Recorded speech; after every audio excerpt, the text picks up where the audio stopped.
여러분 안녕하십니까. 이제 일단은 내용 중에 마지막에 해당하는 자료 수집 방법에 대해서 강의를 하겠습니다. 처음 시작할 때 이제 수업을 못하는 그런 걱정스러운 마음에 시작을 했는데요. 막상 하면서 느낀 것은 이 일이 결코 쉽지 않다라고 하는 것 새삼 느꼈고요. 그 다음에 사실 저는 이런 스타일로 수업은 안 하는데 학생들이 없다 보니까 혼자만 하는 수업이 전혀 어색해서 사실 재미도 좀 없습니다. 그런 수업이 된 측면에서는 좀 죄송스럽게 생각하고 빨리 이제 학교가 개학을 해서 여러분하고 같이 교실에서 같이 서로 질문도 주고받으면서 즐겁게 수업했으면 좋겠습니다. 어쨌든 이제 자료 수집 방법을까지만 설명을 하면 입단원에 대한 주요 내용은 다 설명이 됐는데요. 아직도 이제 계약할 날이 많이 남아 있어서 이단원에 대한 내용은 좀 고민 좀 해보겠습니다. 근데 그다지 처음 올렸던 그 자연현상과 사회문화 현상을 구분하는 거는 거의 대부분의 학생들이 한번 시청을 했는데 그 뒤로 좀 이제 시청자 수가 좀 떨어져서 그렇게 많이 듣지 않는 수업을 굳이 할 필요가 있는가 하는 그런 나름의 염려도 있습니다. 우선요, 자료 수집 방법은 여러분 리로에 올려놓은 자료에는요 다 선생님이 타이핑을 해놨어요. 타이핑을 해놨으니까 읽어보시면 특별히 사실은 자료 수집 방법에 대해서 어려운 내용이 없습니다. 이해가 안 되는 것들은 없지요. 문헌연구법은 글자 그대로 문헌을 연구해서 자료를 수집하는 거고요. 질문지법, 여러분 설문지 돌리는 거 그걸 이용하는 방법이고, 실험법은 이제 좀 낯설지만 과학에서 하는 실험을 사회 현상에도 똑같이 이제 실험법을 적용해서 어떤 인과관계에 대한 법칙을 발견하려는 의도가 실험법입니다. 면접법은 이제 면대면 서로 이제 면접하는 거고요. 참여관찰법은 자기가 연구하는 연구 대상자에 직접 참여해서 관찰하는 방법이 참여관찰법입니다. 각각에 대해서는 특별히 어려운 내용은 없고, 좀 여러분들이 주의해야 될 시험에 자주 출제되는 중요한 사항에 대해서만 좀 짚어드리도록 하겠습니다. 일단 이 모든 방법은 양적 연구나 질적 연구에 다 사용될 수 있습니다. 다 사용될 수 있기 때문에 질문지법은 양적 연구에만 사용되거나 그렇지는 않습니다. 어떤 연구 대상자의 어떤 깊이 있는 질문을 위해서 질문지법을 사용할 수도 있습니다. 다만 이제 질문지법하고 실험법 이 두 개는 이 두 개는 양적 연구에 주로 사용이 되고요. 이 두 개의 방법은 양적 연구에 주로 사용이 되고 양적 연구에 유용한 자료 수집 방법이고요. 이 면접법과 참여관찰법은 얘는 질적 연구에 주로 자료 수집 자료로 도구로 사용되고 있습니다. 먼저 문헌연구법은 이제 기존의 연구 결과를 분석하는 건데, 이때 이 문헌은요 반드시 책일 필요는 없어요. 인터넷에 와 있는 자료라든지 아니면 동영상을 보고 분석하는 것도 문헌연구법에 해당합니다. 반드시 책일 필요는 없습니다. 주로 이제 사회과학을 연구하는 사람들이 이 문헌연구법을 주로 이용하는 분야는 통계 자료입니다. 이제 통계청에서 공식적으로 발표한 통계 자료, 그러면 그 통계 자료를 근거로 연구를 했다고 하면 그거는 문헌연구법이에요.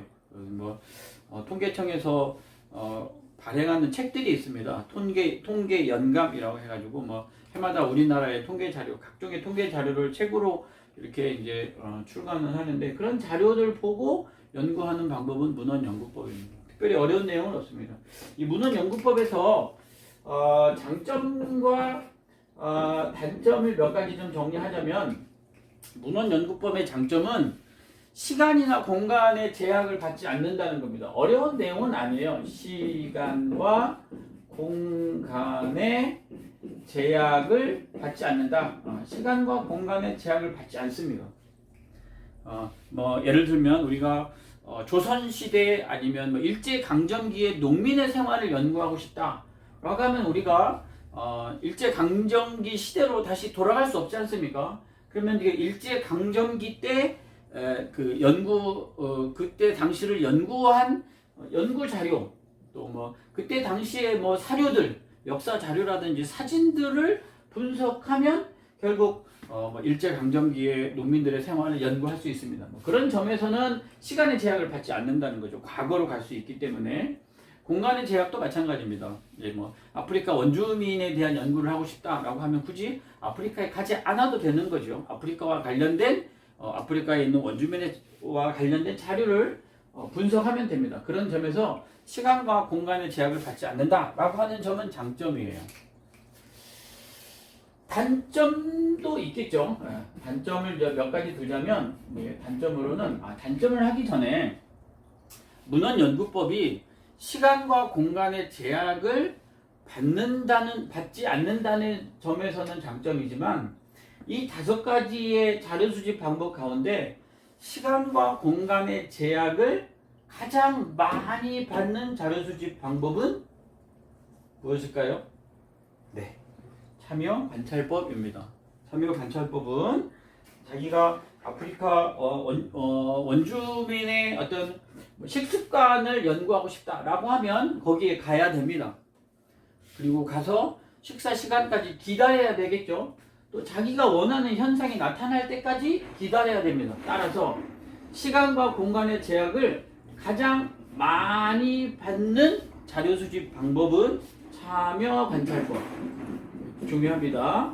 참여 관찰법은 시간과 공간의 제약을 가장 많이 받는다. 이게 이제 참여 관찰법의 단점이 될 테고 제약을 받지 않는다는 점은 문헌연구법의 장점 되겠습니다. 이 문헌연구법이 갖고 있는 단점으로는요, 일단 그 문헌의 신뢰성. 요즘에는 이제 저도 마찬가지지만 내가 원하는 자료들을 과거에는 이제 도서관에서 책을 들춰보거나 아니면 뭐 도서관에도 책이 없으면 책을 구입하거나 아니면 대한민국에 있는 모든 책들을 보관하고 있는 그 국회 도서관을 간다든지 뭐 중앙 도서관을 가서 열람을 했지만 요즘에는 인터넷에 검색어만 클릭하면 관련된 자료들이 많이 있지요. 근데 이제 저는 보면 이 자료가 예를 들면 전문가가 썼구나 아니면 일반인이 썼구나 하는 것을 이제 용어 몇 개를 보면 알 수 있는데 인터넷은 완전 모호한 자료가 있다 보니까 이 자료를 어떤 사람이 썼는지 정말 전문가가 썼는지 아니면 무슨 지식 백과는 초등학생도 쓴다고 한다면서요. 초등학생이 쓴 자료인지 그거를 믿고 분석했다면 그거는 잘못된 연구가 되겠죠. 그래서 이제 잘못된 자료를 믿고 분석을 하면 그렇게 자료를 수집하면 이 자료에 대한 신뢰성이 떨어집니다. 그래서 문헌에 대한 문헌이라고 하면 이제 동영상도 마찬가지고 통계 자료도 마찬가지고 책도 마찬가지고 그 문헌의 신뢰성을 담보할 수 없어요. 확실하게 그 문헌에 대해서 신뢰하지 못한다는 거죠. 신뢰성, 이 말을 다른 말로 신빙성이라고 합니다. 문헌에 대한 신뢰성, 신빙성이 없다라고 하는 겁니다. 누가 작성한 자료인지 그 자료를 믿어도 되는지에 대한 믿음이 없다는 거죠. 그리고 연구자는 제대로 연구를 해서 책으로 출간을 했는데 이 책을 분석한 사람이 잘못 이해할 수도 있어요. 그래서 연구자의 그 문헌을 연구한 연구자의 주관이 개입될 가능성이 아주 높습니다. 연구자의 주관이 개입될 가능성이 있다라고 합니다. 문헌을 분석하고 해석하는 것은 연구자 마음대로일 테니까 연구자의 주관이 개입될 가능성이 있다라고 하는 말은 잘못 해석했다는 뜻이에요. 여기서 또 하나 연구자의 주관이 개입될 가능성이 가장 적은 자료 수집 방법은 뭘까요? 자료를 수집해서 그 결과 그대로 받아들여야 한다는 겁니다. 주관이 개입될 가능성이 가장 적은 것. 주관이 개입될 가능성이 가장 적은 것은 실험법입니다. 실험법. 나온 결과 그대로 받아들여야 되죠. 그래서 실험법이 주관이 개입될 가능성이 아주 작아요. 가장 작다고 보시면 돼요. 그 다음에 이제 질문지법도 주관이 개입될 가능성이 있어요. 질문지법도. 가능성이 없는 거죠. 가능성이 없는 겁니다. 그런 측면에서 연구자의 주관이 개입될 가능성이 가장 높은 것은 역시 참여관찰법입니다.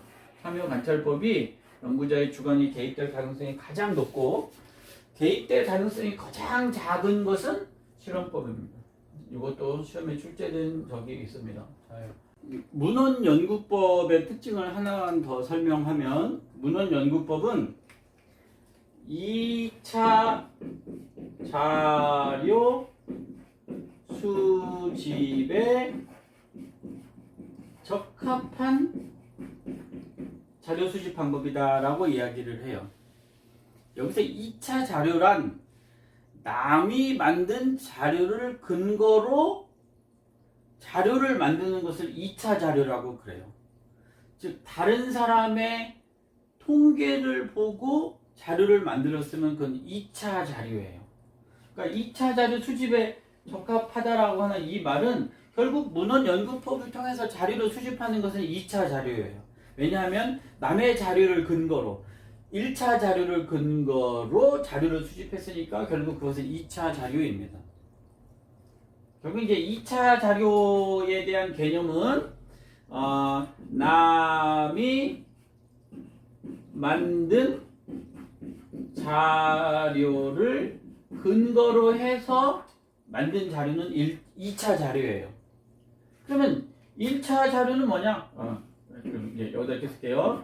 1차 자료는 내가 직접 만든 자료, 뭐 이렇게 이해하시면 됩니다. 내가 이 자료 수집 방법을 통해서 질문지를 통해서 실험법을 통해서 자료를 획득했으면 그것은 1차 자료예요. 내가 만든 자료, 이렇게 이해하시면 됩니다. 내가 만든 자료는 1차 자료이고 남이 만든 자료를 근거로 만든 자료는 2차 자료예요. 이제 문헌연구법은 2차 자료다라고 하는 거예요. 질문지법을 통해서 내가 특정한 자료를 얻었다. 그는 1차 자료입니다. 이렇게 하면 이제 문헌연구법이 끝났는데 여기서 여러분 이제 조심해야 될 것은 이 말이 꼭 맞는 것은 아닙니다. 왜냐하면 이게 내가 1차 자료를 만들었어요. 특정한 연구를 해서 1차 자료를 만들었는데 내가 그 자료를 근거로 해서 또 다른 자료를 만들어내면 그건 2차 자료예요. 내가 만든 1차 자료를 근거로 내가 또 2차 자료를 만들었다면 그것은 1차 자료, 내가 만들었지만 그것은 2차 자료가 아니라 1차 자료입니다. 그러니까 1차 자료를 근거로 자료를 수집하면 2차 자료이고 내가 처음으로 만들었으면 그것은 1차 자료. 여러분이 이해하기 쉽게 내가 만들었으면 1차, 남이 만든 자료를 근거로 만들었으면 그것은 2차. 이렇게 기억하시면 되겠습니다. 그 다음에 이제 두 번째가 질문지법인데요. 질문지법이 이제 시험에 가장 많이 나오는 자료조사 방법 중에 하나죠. 질문지법은 여러분 알고 있는 대로 설문지에 해당하겠습니다. 설문지 통해서 자료를 수집하는 방법이 질문지법인데요. 여기서 이제 질문지는 반드시 종이로 돼 있을 필요는 없습니다. 요즘에는 인터넷으로 설문지 하지요. 뭐 제가 가입하고 있는 테니스 동아리는 이번 정기 모임에 출석할 것인지 말 것인지 1번 참석, 2번 미참석, 3번 고민 중 이렇게 해서 이제 설문을 하게 하죠. 그것도 질문지법입니다. 요즘엔 우리 4월 15일 날 국회의원 선거가 있는데 국회의원 선거 때문에 전화가 많이 걸려옵니다. 전화해서 이제 무슨 리서치 회사입니다. 설문조사 기관입니다. 뭐 지지하는 후보가 누군지 뭐 1번이면 1번 눌러주세요. 이렇게 이제 전화로 질문을 해서 답변하게 하는데 그것 역시 질문지법입니다. 질문지는요, 이 사회과학에서는 가장 많이 사용하는 방법이고 아주 중요한 자료 수집 방법이기 때문에 수능 시험에서도 자주 출제가 되고, 수능 시험을 출제하는 사람들이 뭐 이제 교수고 박사급이고 하다 보니까 이 학위 논문을 써본 사람은 질문지가 얼마나 중요한지, 사실은 이 질문지를 만드는 것도 굉장히 중요한 노하우이고 테크닉입니다. 그래서 이제 출제하는 사람들이 사회과학에서 질문지가 대단히 중요하다고 판단하기 때문에 질문지에 대한 시험을 많이 내는 것 같아요. 여러분 이제 시중에 나와 있는 무슨 뭐 리서치, 그다음에 뭐 코리아 갤럽 이런 회사들은 대표적으로 자료를 질문지를 통해서 자료를 수집하는 회사가 되겠습니다. 일단 또 질문지법의 가장 큰 장점을 먼저 하나 쓰면요. 자, 여러분 잠깐 지우고요. 질문지법에서 질문지법이 가장 큰 장점은요. 이게 이제 많은 데이터를 수집함에도 불구하고 비용이 절약된다는 거예요. 시간과 비용이 절약되는 장점이 있습니다. 뭐 질문지는 인터넷으로 간단히 할 수 있다는 점에서도 비용도 적게 들고 또 시간도 많이 들지 않습니다. 그 다음에 이제 이 단점으로 만약에 들자면 질문지법이 이제 단점이 많이 등장하는데, 일단 글자를 모르는 문맹자에게 이 질문지를 실시하기는 곤란하겠죠. 곤란합니다. 아예 불가능한 것은 아니지만 예를 들면 65세 이상 고령자의 삶을 연구할 때 이제 질문지법을 사용했다면 할머니들이 중에는 이제 글을 모르시는 분이 있을 테니까 그런 경우에는 뭐 읽어드리면 됩니다. 곤란하지만 완전히 불가능한 것은 아니에요. 문맹자에게 사용하기 곤란하다는 점이 있고, 그 다음에 이제 질문지를 쭉 나눠주지만 하기 싫은 사람도 있겠죠. 그래서 이제 회수율, 질문지를 하나 나눠주고 다시 회수하는 회수율이 떨어질 수 있습니다. 그래서 요즘에는 이제 그 연구하시는 분들이 논문 작성하기 위해서 예를 들면 청소년과 관련된 논문을 작성하는 사람들이 이제 학교에 와서 이제 설문지를 작성할 때, 질문지 작성할 때 학생들의 성의 있는 답변 꼭 답변해 주세요라는 의도로 이제 볼펜, 좀 뭐 고급진 볼펜들을 하나씩 다 나눠주고 질문지는 작성하고 볼펜은 여러분이 가셔도 됩니다. 이렇게 해서 회수율을 높이기도 합니다. 그 다음에 성의 없는 답변이 있을 수 있어요. 성의 없는 답변 가능성이 아주 높아요. 그래서 이제 뭐 귀찮으니까 뭐 보통이다 뭐 이렇게 하는 경우도 많이 있고, 그 다음에 거짓으로 답변하는 경우도 있습니다. 거짓 답변. 예를 들면 뭐 청소년의 흡연 실태를 연구하기 위해서 이제 학생들에게 대량의 설문지를 배포했는데 자신이 흡연을 한다고 체크를 하면 뭐 불이익이 있을까 뭐 염려되기도 하겠죠. 그래서 거짓으로 담배를 피우지만 뭐 피우지 않는다 뭐 이렇게 답변할 수도 있습니다. 그런 점에서는 이제 단점이 되겠습니다. 질문지는 이제 시험에 많이 출제되는데 실제로 기출문제를 가지고 이제 질문지 하나하나씩 이렇게 검토를 하면서 하는 게 좋겠지만, 우선 몇 가지 질문지 자체에 대해서 작성할 때 주의사항이 있습니다. 질문지 작성을 할 때 이제 유의사항, 질문지에 대한 유의사항이 있는데, 우선 이제 질문지는요 몇 가지 이제 특징으로 보자면, 질문지는 이게 구조화돼 있고 정형화돼 있는 자료다라고 이야기를 해요. 일단 질문하는 게 이렇게 틀이 다 짜져 있죠. 뭐 1번, 2번에서 틀이 짜여져 있다는 점에서 구조화되어 있는 자료다라고 얘기를 하고, 그런 점에서 면접법은 이제 어떤 틀이 없잖아요. 다양하게 본인의 생각을 이제 뭐 그때그때에 따라 심리 상태에 따라 이렇게 자료를 제공하는 데 비해서 질문지에서 얻는 그 자료들은 전부 다 틀이 정해져 있어요. 예를 들면 뭐 게임을 몇 시간 하는지, 주로 뭐 어느 시간대에 게임을 하는지, 담배는 폈는지 안 폈는지 정형화돼 있고 형태가 갖춰져 있고 어떤 틀이 짜여져 있다라는 점에서 구조화된 자료, 그 다음에 정형화된 자료다라고 이야기를 합니다. 그 다음에 이제 그 질문지에 있어서 이제 몇 가지 유의해야 될 사항이 있는데, 질문지는 말이죠. 질문지는 예를 들어서 이제 어떤 정확한 기준이 있어야 돼요. 정확한 기준.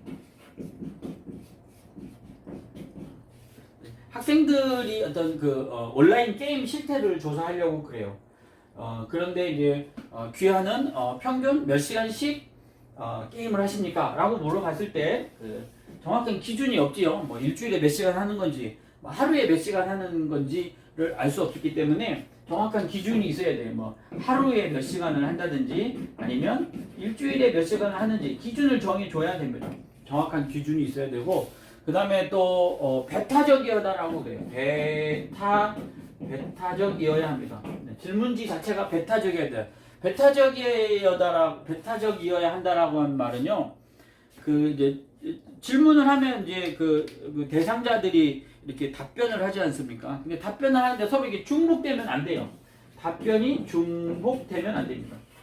중복되지 않아야 배타적이다라고 그래요. 이제 양쪽에 다 체크할 수 있으면 안 된다는 거죠. 그럼 토끼 처리가 불가능하겠죠.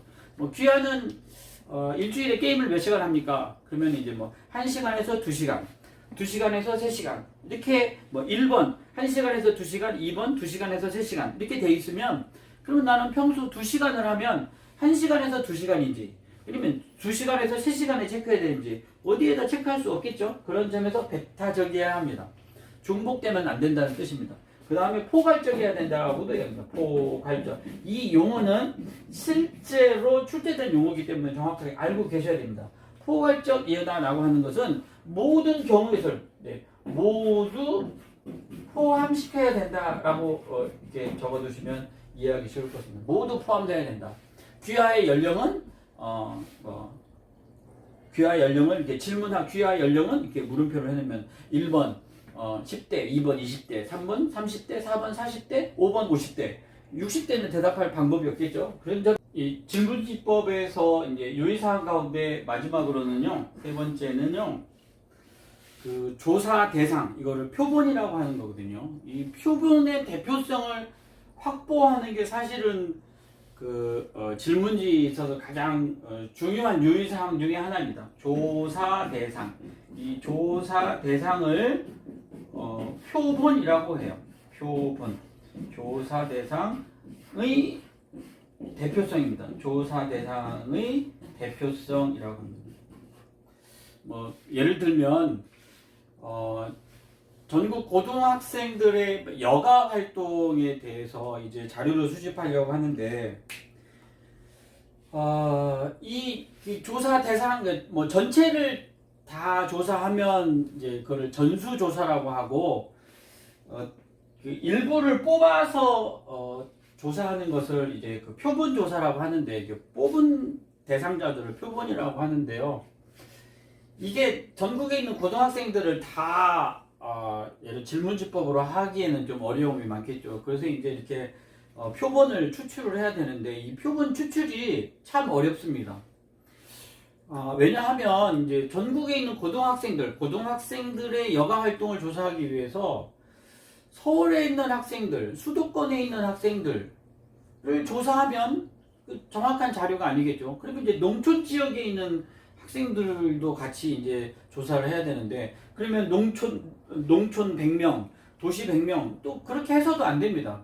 왜냐하면은 그 인구 비례에 맞춰서 도시 지역에 전체 살고 있는 고등학생들에 맞게 이제 전체 고등학생 가운데 80%가 도시 지역에 수도권에 거주한다라고 하면 수도권에서는 80%, 그다음에 그 나머지 지역에서는 20% 그렇게 그 인구 비례에 맞게 추출을 해야 돼요. 그러니까 이 표본을 정하는 것은 대단히 어려운 일입니다. 그렇다고 인구 비례만 맞춰서 하면 또 그 자료가 정확하냐? 그렇지 않을 수도 있어요. 고등학교 1학년의 여가 활동하고 고등학교 3학년의 여가 활동이 다를 수가 있습니다. 그러면 또 1학년의 비율과 3학년의 비율을 맞춰야죠. 그리고 또 2학년의 비율도 맞춰야 되고. 그래서 이 그 표본의 대표성을 확보하는 것은 대단히 어려운 문제입니다.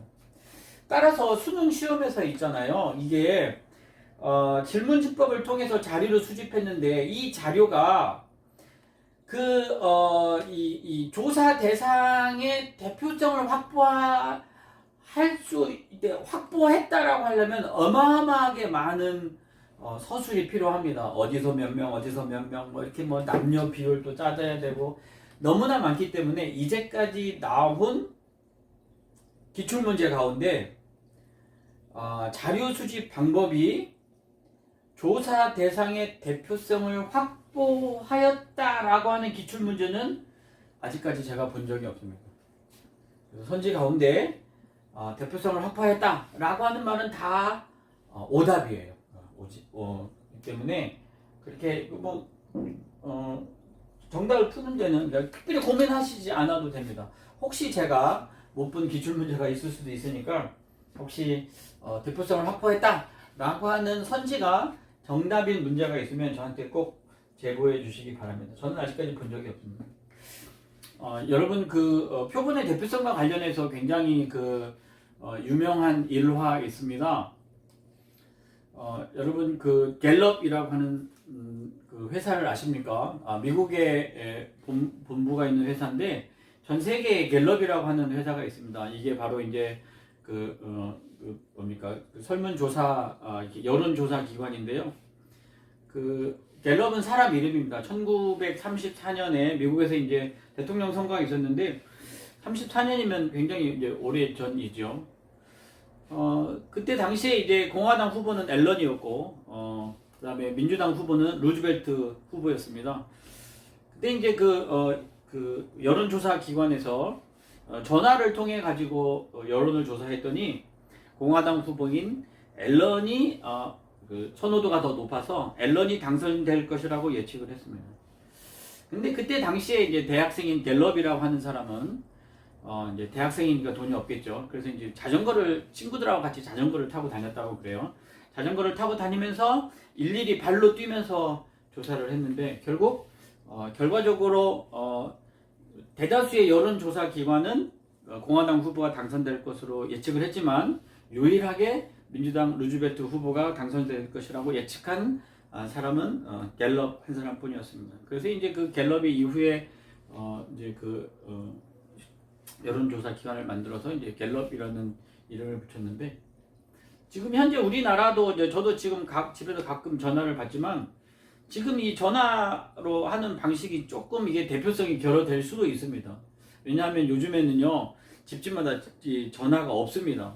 그래서 이제 저희 집은 이제 오랫동안 이제 전화기 집에 있는데 전화를 없애지 못하는 이유는 이제 연락하시는 어머니가 계시기 때문에 어머니는 아무래도 이 휴대폰보다는 이 전화기로 소통하는 방식이 더 편하기 때문에 어르신들이 있는 집안에서는 전화기를 없애기가 좀 쉽지 않거든요. 그러나 요즘 이제 젊은 세대에서는 전화가 잘 없습니다. 뭐 핸드폰으로도 충분히 이제 통화가 가능하니까요.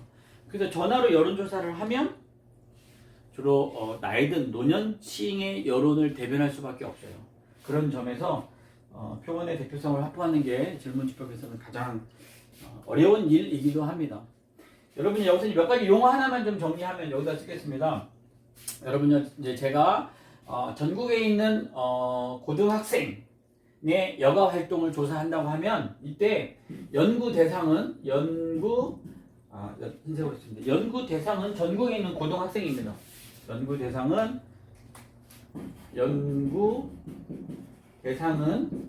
전국에 있는 고등학생인데 제가 고등학생을 대상으로 여가 실태를 조사하려고 합니다. 이때 전국에 있는 고등학생을 모집단이라고 그래요. 모집단이라고 하고 고등학생을 대상으로 해서 이 모집단 즉 전국에 있는 고등학생을 대상으로 전부 다 조사를 하면 이 조사를 전수조사라고 그래요. 모두 조사했다라고 해서 전수조사라고 합니다. 지금 현재 우리나라에서요, 전수조사를 실시하는 경우가 있어요. 그게 인구조사입니다. 인구 센서스라고 하는데, 대한민국의 인구와 그 다음에 주택, 주거 형태를 조사하는 인구조사는 전수조사입니다. 오랜 기간을 거쳐서 많은 사람을 동원해서 일일이 가정을 방문해서 전수조사를 하고 있습니다. 전국에 있는 고등학생을 다 조사할 수 없기 때문에 그 중에 대표를 뽑아요. 그 대표를 뽑는, 조사 대상을 뽑는 것을 표본이라고 그래요. 모집단, 여기서 표본 집단이라고 그래요. 모집단 전체, 그 다음에 조사 대상을 표본 집단이라고 하고, 이 표본 집단을 대상으로 조사하는 방법을 표본 조사라고 합니다. 이 표본 조사는 대표성을 확보하기가 대단히 어렵다라고 하는 점으로 마무리하고, 잠시 칠판을 지운 다음에 양적 연구 방법에서 가장 많이 선호하는 실험법에 대해서 설명하도록 하겠습니다.